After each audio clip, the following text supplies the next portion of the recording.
یہ جو واضعین ہوتے ہیں نا، واضعین، واضح کرنے والے، انہوں نے بڑا اسلام کو نقصان پہنچایا ہے۔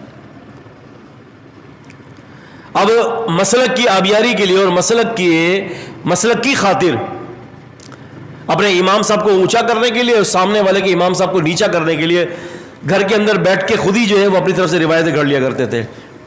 ایک صاحب کو پتا چلا امام شافعی رحمہ اللہ کا بڑا اونچا درجہ ہے، فوراً ایک روایت گھڑ لی کہ نعوذ باللہ نبی علیہ السلام نے فرمایا ہے کہ میری امت میں ایک بندہ ہے ادریس الشافعی، وہ شخص میری امت کا شیطان ہے، ان للہ و انا الیہ راجعون۔ گھڑ لی روایت۔ اچھا، اب ایک بیٹھا ہوا تھا ہمارے حنفی بھائی، ان کے دل میں آیا کہ امام ابو حنیفہ کے خلاف کچھ، ان کے حق میں کچھ کہنا چاہیے۔ اس نے کہا کہ قال النبی صلی اللہ علیہ وسلم ان فی امتی،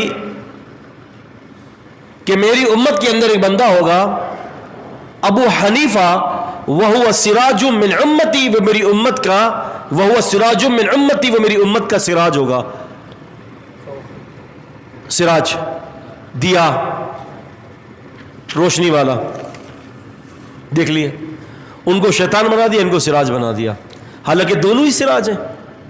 امام شافعی بھی سراج ہیں، امام حنیفہ بھی سراج ہیں، امام مالک بھی اس امت کے سراج ہیں، امام احمد بن حنبل بھی اس امت کے سراج ہیں۔ یہ تو بڑے لوگ تھے نا، یہ تو بڑے لوگ تھے، یہ تو ائمہ والمجتہدین تھے، یہ تو ان کا کیا کہنا۔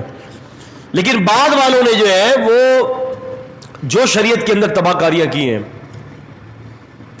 اپنی اپنی کتابوں کے اندر جو زیادتیاں کی ہیں، اللہ اکبر، استغفر اللہ العظیم۔